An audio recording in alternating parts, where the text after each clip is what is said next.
जय माँ लक्ष्मी। बृहत् लक्ष्मी पुराण। महालक्ष्मी स्तव।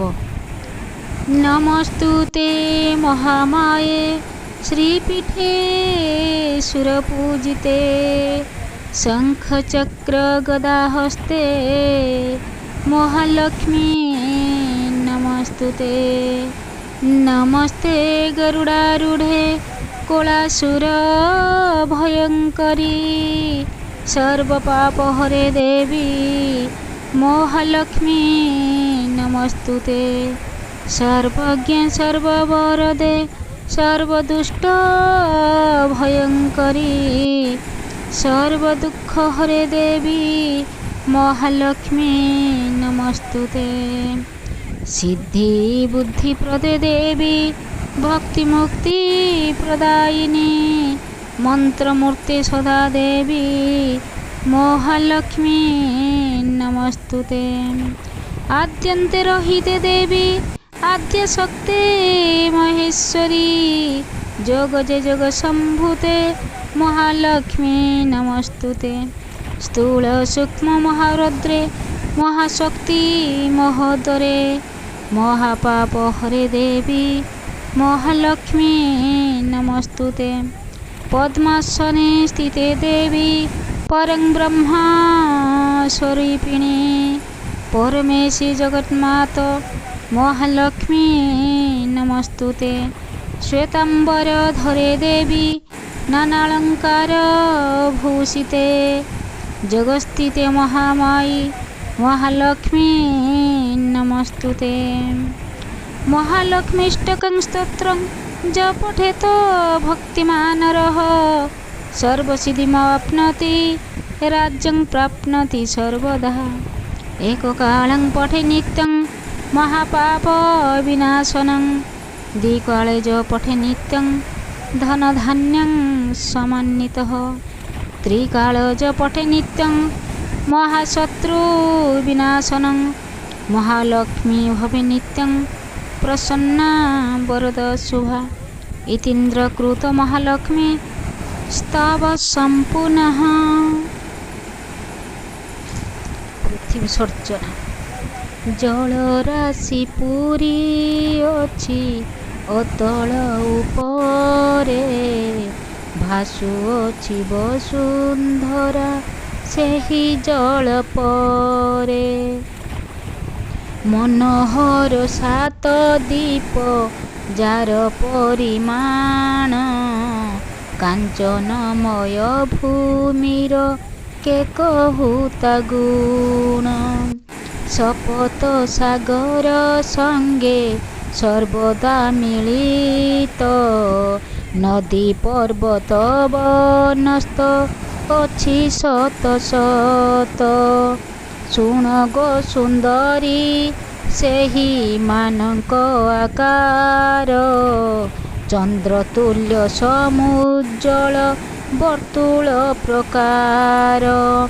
सलिले जेपरी पद्म पत्र स्थिरे रहे पृथ्वीर स्थिति सेहि परि तहि प्रिय। सपत दीपरे जम्बू दीप श्रेष्ठतर निरंतर रही थाए मध्यरे एहार। लवण सिंधु ताहार चारिपाशे रहे कदापि सेहि दीपकु नाही किछि भये। लवण समुद्र लक्ष्य योजन विस्तार शास्त्रे स्थिर होइअछि प्रशस्त ताहार। तार 10 गुण दीर्घ सुगभीर अति ग्राम परिखा सदृश हुए सदा स्थिति। बहुपदीप अछि सागर भितरे चतुर्दिगे सुशोभित तहिर मध्यरे ଜମ୍ବୁ ବୃକ୍ଷ ଜମ୍ବୁ ଦ୍ୱୀପେ ଅତ୍ୟନ୍ତ ବିସ୍ତାର, ଶୋଭା ପାଏ ନାନା ଚିତ୍ରେ ତାହାର ଶରୀର। ଶ୍ୟାମଲତା ପକ୍ୱ ଫଳ ଅତି ଶୋଭ ଅତି ସୁଶୋଭନ, ବୃକ୍ଷ ଉପରି ଭାଗରେ ସଦା ଲମ୍ବମାନ। ଜମ୍ବୁ ବୃକ୍ଷ ହେତୁ ତାର ନାମ ଜମ୍ବୁଦ୍ୱୀପ। ଆଗେ ପ୍ରାଣ ପ୍ରିୟେ ଶୁଣ ମେରୁର ସ୍ୱରୂପ, ଦ୍ୱୀପ ମଧ୍ୟେ ହିମାଳୟ ରତ୍ନର ଆକାର, ମେରୁ ମଧ୍ୟେ ସୁପ୍ରସିଦ୍ଧ କୈଳାସ ଆମ୍ଭର। ନାଗରାଜ ହିମାଳୟ ଆମ୍ଭ ବାସସ୍ଥାନ, ଏହା ସମକକ୍ଷ ମେରୁ ନାହିଁ କେଉଁ ସ୍ଥାନ। ଏ ମେରୁରେ ଅଷ୍ଟ ଶୃଙ୍ଗ ସୁଶୋଭନ ଅତି, ଦିଗପାଳ ମାନେ ତହିଁ ସଦା ନିବସନ୍ତି। ପ୍ରିୟେ ସେହି ଶୃଙ୍ଗମାନ ଅତ୍ୟନ୍ତ ବିସ୍ତାର, ଅଷ୍ଟଲୋକମାନେ ଯହିଁ କରନ୍ତି ବିହାର।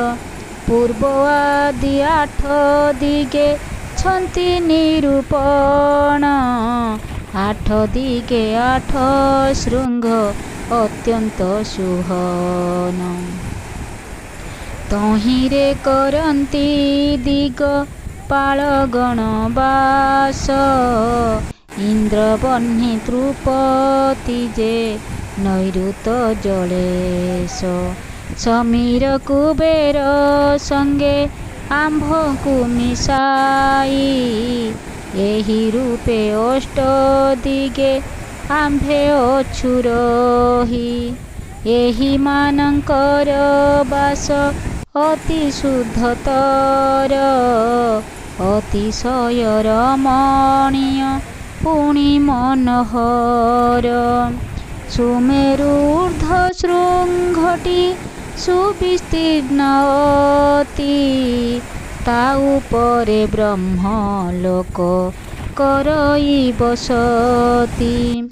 ବ୍ରହ୍ମଲୋକ ଯେଉଁଠାରେ ହୋଇଛି ସ୍ଥାପନ, ତାହା ଊର୍ଦ୍ଧ୍ୱେ ଅଛି ଡିମ୍ବ ନାଗରୀ ରତନ।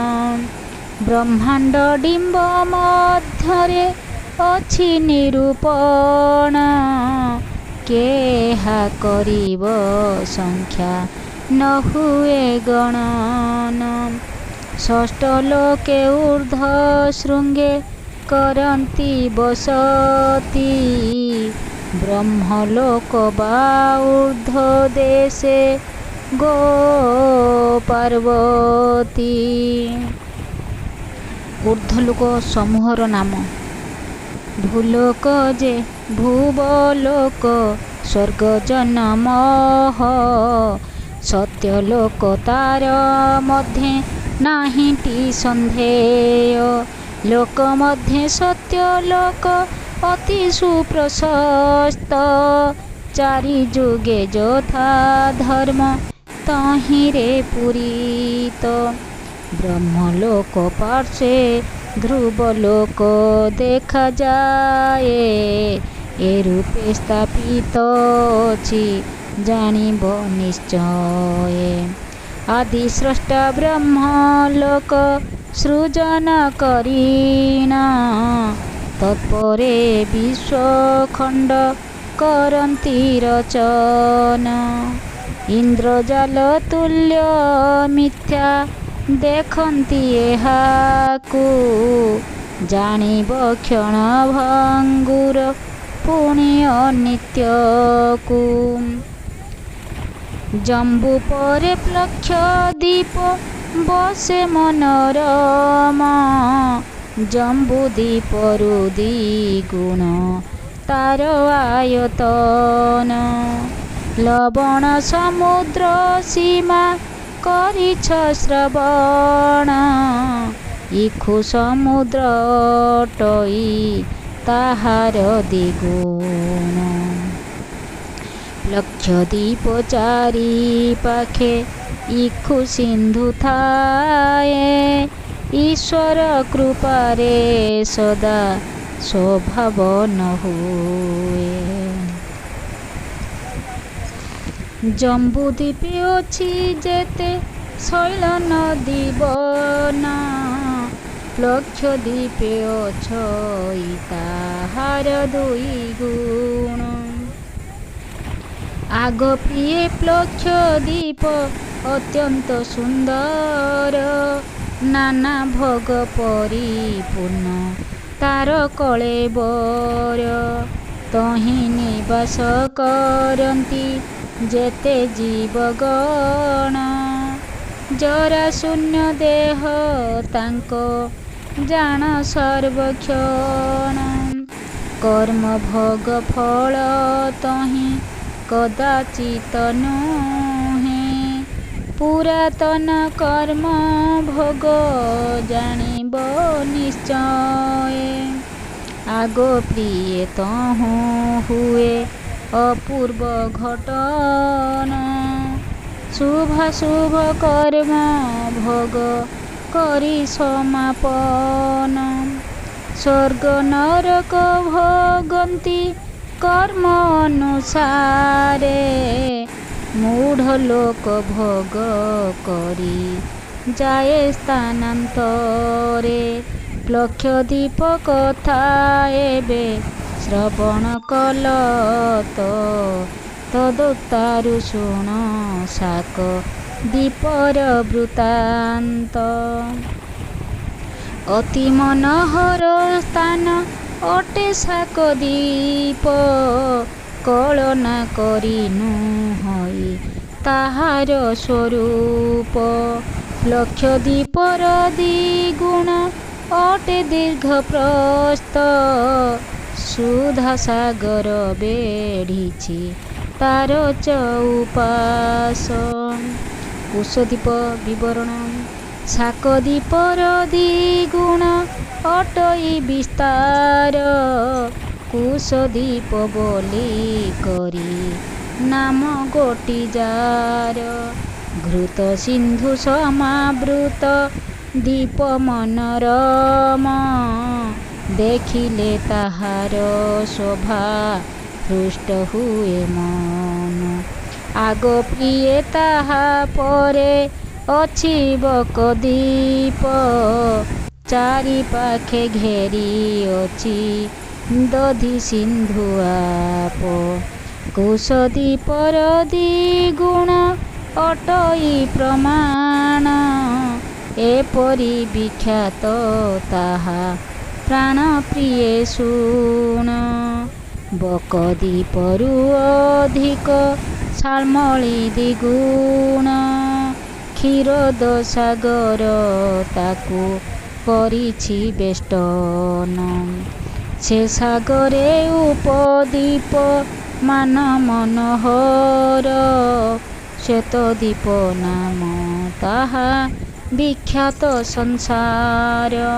କମଳା ସେବିତ ତହିଁ ପ୍ରଭୁ ଭଗବାନ, ନିରନ୍ତରେ ସେ ସ୍ଥାନରେ ରହିଥାନ୍ତି ପୂର୍ଣ୍ଣ। ନାରାୟଣ ଅଂଶ ହୁଏ ବୈକୁଣ୍ଠ ନିର୍ମାଣ, ଶୁଦ୍ଧ ସତ୍ୱ ଗୁଣାଶ୍ରୟ ଆଗ ପ୍ରିୟେ ଜାଣ। ଚତୁର୍ଭୁଜ ଶାନ୍ତା ଶ୍ୟାମ ବନମାଳାଧର, ଯହିଁ ବାସ କରିଛନ୍ତି ହରି ନିରନ୍ତର। ଶ୍ୟାମ ବର୍ଣ୍ଣ ଭୁଜ ଚାରି ପାର୍ଶ୍ୱଦ ସକଳେ, ବେଷ୍ଟିତ ହୋଇ ଶ୍ରୀହରି ଥାନ୍ତି ରସ ଭୋଳେ। ବ୍ରହ୍ମାଦି ଦେବତା ସଦା ସ୍ତୁତି କରୁଥାନ୍ତି, ସନକାଦି ମୁନି ବୃନ୍ଦ କରନ୍ତି ପ୍ରଣତି। ସୁଖଦ ମୋକ୍ଷଦ ସ୍ୱୟଂ ଆପଣେ ଶ୍ରୀମାନ, सकल संपद करुथांती से विधान। तांकर आवास भूमि श्वेत दीप हुए, जार सदृश स्थान काहीं दृश्य नुहे। निष्कलंक चंद्र आभा आकार वर्तुल, अयुत योजन लंब जार विस्तार। दीर्घतार हुए प्रिय विस्तार समान, कहिली तो आगे श्वेत दीप परिमाण। अमूल्य रतने दीप निर्माण होईछि, जाहा विधान करंती स्वयं हरिछि। विश्वकर्मा बिलोकिले दीपर सौंदर्य, निंदा करे सदा आपणार कृतकार्य। कोटि कोटि पार्षदंक रहिबार घर, एहिपरि विनिर्मित होईछि तहिंर। तहीं शत कोटि कल्प द्रुमत उद्यान, केते पुष्प अछि तार नाही परिमाण। कामधेनु 800 कोटि ताहा पासे, पूरण हुए कामना जाहांकर पार्श्वे। मनोहर पुष्पोद्यान असंख्य सेठारे, शत कोटि सरोवर जहीं शोभा धरे। गंधर्व नृत्यंती सिद्ध जोगींद्र अप्सरा, सदा परिवृत छंती सेहि दीपे सारा। आग प्रिय श्वेत दीप अति पुण्यमये, जेउठारे वास कले जन्म मृत्यु नुहे। एथु क्रंच दीप कर कथा कर गो श्रवण, सलील जलधि तहीं रहिछि बेढीण। शाल्मली द्विगुण एहि दीप आयतन, केते शत अछि एथि मनोहर स्थान। सप्तदीप कथा मान संक्षेपे प्रचार, कली नदी शैल वन सिंधु विस्तार। बहुविध शैल अछि ताहार भितरे, केते शत कंदर जे अछई तहिंरे। कांचन भूमि वर्णना।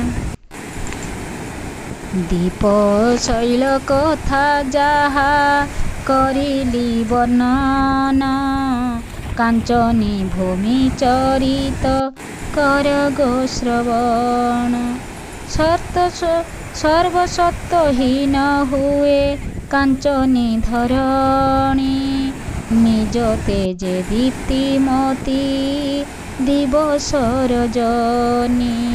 परमा तेज रूपिणी देवी विश्वम्बरा, जाहार समान काहीं नाही आउ धरा। से डिंब मध्यरे एहि विश्व संस्थापन, विधाता करिअछंती एपरि गठन। गोप्रेयसी एहि सबु महाविष्णुकृत, तांक लोमकूपे डिंब सर्वदा स्थापित। ताहांक देहे अछई जेउ लोममय, डिंबयुक्त लोमकूप हुए विश्वमय।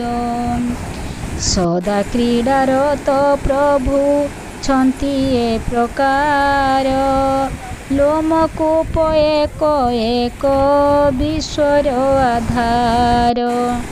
ମହାବିଷ୍ଣୁ ଜଳ ପରେ ଶୟନ କରିଣ ପ୍ରତ୍ୟେକ ରୋମରେ ରହି କରନ୍ତି ଭ୍ରମଣ। ଜଳର ଉପରେ ସମୀରଣ ସଦା ବହେ ତାପରେ ଛନ୍ତି କଚ୍ଛପ ରୂପେ ସେହି ପ୍ରିୟେ। କଚ୍ଛପ ଉପରେ ଛନ୍ତି ନିଜେ ନାଗରାଜା ଗଜେନ୍ଦ୍ର ମଶକ ସମ କରନ୍ତି ବରଜା। ସହସ୍ର ଶିର ସେ ନାଗ କରନ୍ତି ଧାରଣ। ଏକ ଦେଶେ ଅଛି ତାର କେତେ ଡିମ୍ବଗଣ। କୁଲାରେ ସରିଷ ଥିଲେ ହୁଅଇ ଯେମନ୍ତ କିଛି ଜଣାଯାଏ ନାହିଁ ତାହାର ବୃତ୍ତାନ୍ତ। ବ୍ରହ୍ମାଣ୍ଡ ଆଧାର ଡିମ୍ବ ଯଦ୍ୟପି ହୁଅଇ ନାଗର ମସ୍ତକ ମଧ୍ୟେ ସେହି ରୂପେ ଥାଇ। ଯେଉଁ ପ୍ରଭୁ ପରମାତ୍ମା ଦେବ ନିରଞ୍ଜନ ମହାବିଷ୍ଣୁ ତାଙ୍କ 16 ଅଂଶର ସମାନ। ସେହି ମହାପ୍ରଭୁ କୃଷ୍ଣ ପ୍ରକୃତିର ପର କେଉଁ ଦେବତାଙ୍କ ଠାରୁ ନୁହେଁ ଶ୍ରେଷ୍ଠତର। ବ୍ରହ୍ମକୀଟ ଯାଏ ବ୍ୟାପୀ ଯେତେ କିଛି ସୀମା ପ୍ରକାଶ କରନ୍ତି ସେହି ସୃଷ୍ଟିର ମହିମା। ଆପେ କରନ୍ତି ବ୍ରହ୍ମାଙ୍କୁ ନିମିତ୍ତ ରଖନ୍ତି ଜଗତ ମଧ୍ୟେ ବିଧାତା ପ୍ରଶଂସା ପାଆନ୍ତି। ପ୍ରଥମେ କରନ୍ତି ସୃଷ୍ଟି ଏମନ୍ତ ବିଧାନ ବ୍ରହ୍ମା ବିଷ୍ଣୁ ହର ଆମ୍ଭ ତିନିକୁ କରିଣ। ବ୍ରହ୍ମାଙ୍କ ଦ୍ୱାରା ସୃଷ୍ଟି କି ସର୍ଜନା କରାନ୍ତି ଯେ ବିଷୟ ମାନ ପ୍ରିୟେ କହିଲି ତ କତି। ଯଦ୍ୟପି ସେ ସୃଷ୍ଟି ପରେ ଅରିଷ୍ଟି ପଡ଼ିବ ବ୍ରହ୍ମା ବିଷ୍ଣୁ ଆମ୍ଭ ଦ୍ୱାରା ଉଦ୍ଧାର ହୋଇବ। ଆମ୍ଭ ତିନିକି ପ୍ରଥମେ କରି ମୂଳ ପିଣ୍ଡ ତଦପରେ ସରଜନା କରିଲେ ବ୍ରହ୍ମାଣ୍ଡ। ସୃଷ୍ଟି ସର୍ଜନା ସଂକ୍ଷେପେ କହିଲି ପାର୍ବତୀ ଛନ୍ଦବନ୍ଧେ ଗୀତ करे आरत भणति। जय माँ लक्ष्मी।